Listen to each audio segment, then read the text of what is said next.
vou falar um pouquinho sobre empreendedorismo na Amazônia. Empreendedorismo é um tema que normalmente nós associamos mais ao sul do país ou ao Vale do Silício, a outros lugares. Eu queria propor que a Amazônia é palco do mais interessante experimento de empreendedorismo dos últimos 50 anos no Brasil. Eu vou falar um pouquinho sobre o estado de Rondônia. E vocês vão se perguntar, poxa, por que Rondônia? O que Rondônia tem a ver com empreendedorismo? Bem, em 1970, Rondônia tinha cerca de 100 mil habitantes. Hoje, Rondônia tem 1.800.000 habitantes. É o estado, nesse período, que mais cresceu na nossa nação. E o que aconteceu ali? Bem, nos anos 70, os militares tinham uma visão de ocupar a Amazônia. E tinham aquele lema antigo de uma gente sem terra para uma terra sem gente. E com isso eles trouxeram milhares de pequenos agricultores, que eu vou chamar de pequenos empreendedores. Vieram, na sua maioria, do Paraná, Santa Catarina, pobres, sem terra, e foram transferidos dali do sul do país para o meio da Amazônia, trazidos na BR-364, BR que naquela época ainda nem asfaltada era, e foram lançados a partir de ônibus ao mato. Eles foram lançados e informados, olha, essa terra daqui é sua. Se você desmatar 80% dessa terra, você vai ganhar esse título. Aos milhares eles vieram para a Amazônia. Eles são verdadeiros imigrantes. A gente pensa em imigrante como alguém que troca de país, mas alguém que troca o sul do Brasil pela Amazônia é um migrante plus, é um imigrante quase para um outro planeta. Eles vieram, e o que aconteceu? Bem, eu vou pular 50 anos de história. Em 2013, eu estive em Ariquemes, uma pequena cidade, média cidade, em Rondônia, com o agora ex-ministro Mangabeira Unger, fazendo uma consultoria para o estado de Rondônia. E, numa sala, na associação comercial, tinha cerca de 300 pecuaristas. E nós fizemos a pergunta para eles, quantos de vocês têm mais de 1.000 hectares? E mais ou menos 2/3 deles levantaram a mão. E o que isso quer dizer? 1 hectare em Rondônia, ele vale, no mínimo, cerca de R$3.000. Então, nós tínhamos, nessa sala, cerca de 200 multimilionários. Todos eles com origem naqueles pobres, pequenos, sem terra, agricultores que vieram, ou primeira geração, ou segunda geração, que vieram do Paraná.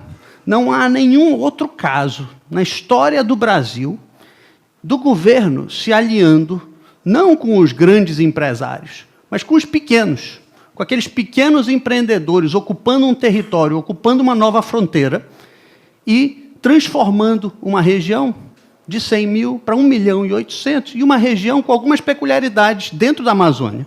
Por exemplo, os índices de pobreza em Rondônia hoje são muito inferiores.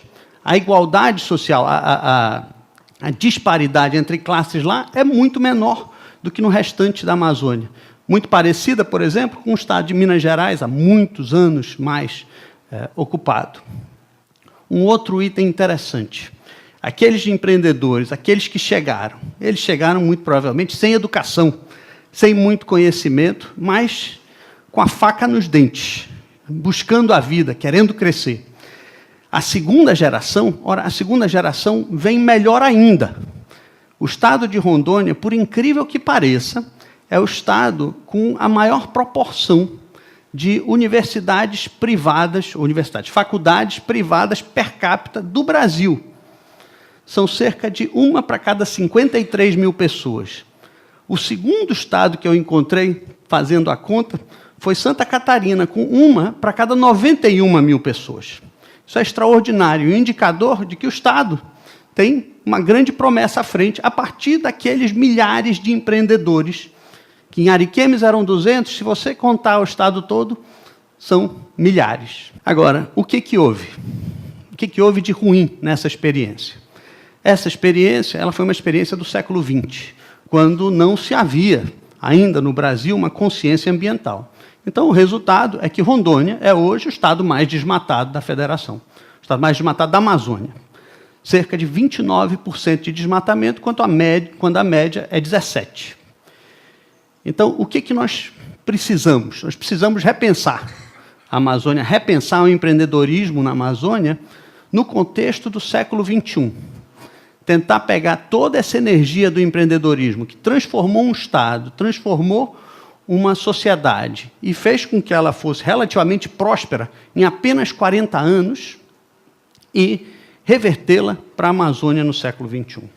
Eu vou dar alguns exemplos. Bem, o que dá para fazer com 1% da Amazônia? A Amazônia está, digamos, 17%, 18% desmatada. O que daria para a gente fazer com 1% dela? Bem, se a gente pegasse 1% e dedicasse à piscicultura. A piscicultura hoje, usando as melhores técnicas, usando tecnologia, ela consegue gerar cerca de 10 toneladas de proteína por hectare. Para vocês terem uma ideia, a pecuária extensiva, tradicional na Amazônia, ela consegue produzir no máximo 300 quilos de proteína por ano. Aqui são 30 vezes mais produtividade em 1 hectare. Se você pegasse 1% da Amazônia e você cobrisse com piscicultores por todos os lados, e é só 1%, o que você teria? Você teria 50 milhões de toneladas de peixes. Isso é equivalente a um pouco mais da metade da produção de peixes do mundo. Só com 1% da Amazônia. Se você pegasse esse mesmo 1% da Amazônia e dedicasse ao manejo florestal sustentável. Manejo florestal sustentável, você divide uma área em 25 pedaços, explora um pedaço por ano e, ao final de 25 anos, você volta para aquele primeiro pedaço que já se regenerou. E você extrai cerca de 10% a 20% da biomassa. Então, não é nem um desmatamento muito profundo. Com 1% da Amazônia voltado ao manejo florestal sustentável, você poderia gerar renda de cerca de 17 bilhões de reais, o suficiente para elevar inteiras populações da pobreza e gerar uma economia próspera. Por outro lado, o que custa proteger 1% da Amazônia? Bem, nós temos já casos.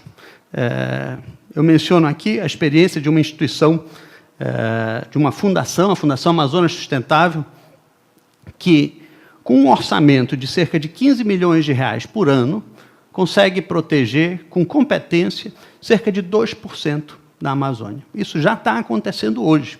Os índices de desmatamento nessas áreas são ínfimos comparados com o grau de desmatamento que ainda ocorre no país. Então, se você pegasse essa experiência e levasse ela para todas as áreas de conservação que estão já estabelecidas na Amazônia, que cobrem cerca de 40% da Amazônia, isso custaria 300 milhões de reais. Parece muito dinheiro? Parece. Mas é só 0,5% dos orçamentos dos governos dos estados da Amazônia, sem considerar municípios, sem considerar governo federal. Então, é uma questão de decisão. Todas essas frentes para desenvolvimento e conservação estão ao nosso alcance, já hoje. Parece fácil, parece que dá. Aí, quais os problemas? Eu fiz parte de um governo anterior quando nós estabelecemos o manejo florestal sustentável como um dos focos.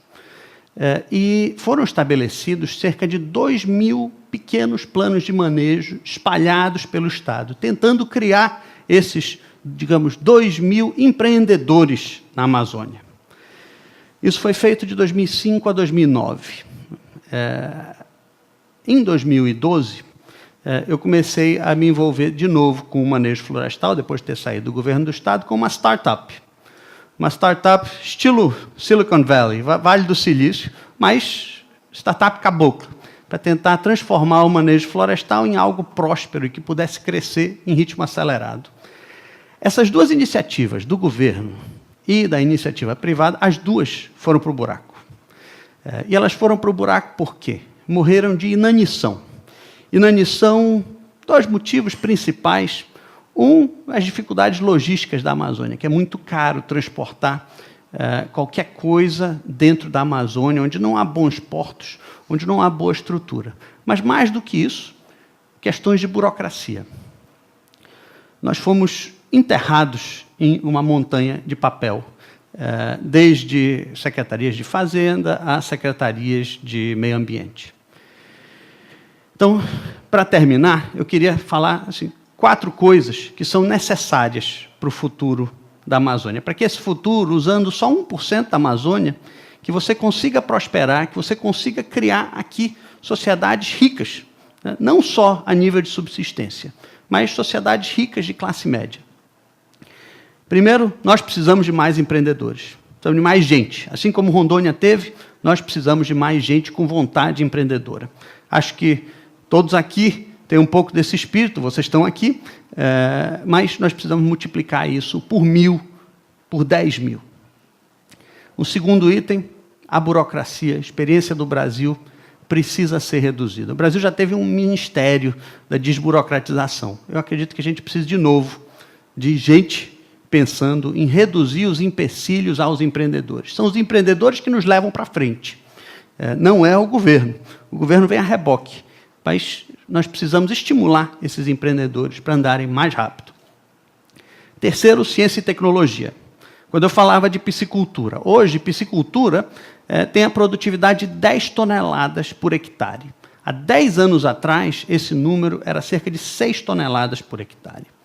Então, nós conseguimos ganhar 50% de produtividade com melhores técnicas, com melhores espécies, com melhores rações. Isso tudo estudado, grande parte fruto do trabalho do INPA e de outras instituições, Embrapa e outras instituições mais que têm trabalhado nessa frente. Mas nós precisamos de mais. Nós podemos chegar a 10, se podemos chegar a 10, podemos chegar a 15, e aí a equação econômica muda, e nós nos tornamos muito mais competitivos. E, por último, questões de logística na Amazônia são complexas. Imagine você produzir peixe distante de Manaus, é muito caro trazer até Manaus, vai ser inviável. Se você tiver melhores portos, se você tiver melhores estruturas, isso tudo vai ser possível. Eu queria terminar dizendo que, para fazer tudo isso funcionar, a gente precisa, provavelmente, do recurso renovável mais abundante que existe no Brasil. O povo brasileiro, acho que é único. Ele tem um grau de vitalidade diferente dos outros povos. Então, o recurso renovável do espírito humano, da vontade de prosperar, da vontade de crescer, da vontade de ter um país melhor para os seus filhos, esse recurso renovável, abundante, precisa ser aplicado com maior intensidade na Amazônia. Obrigado.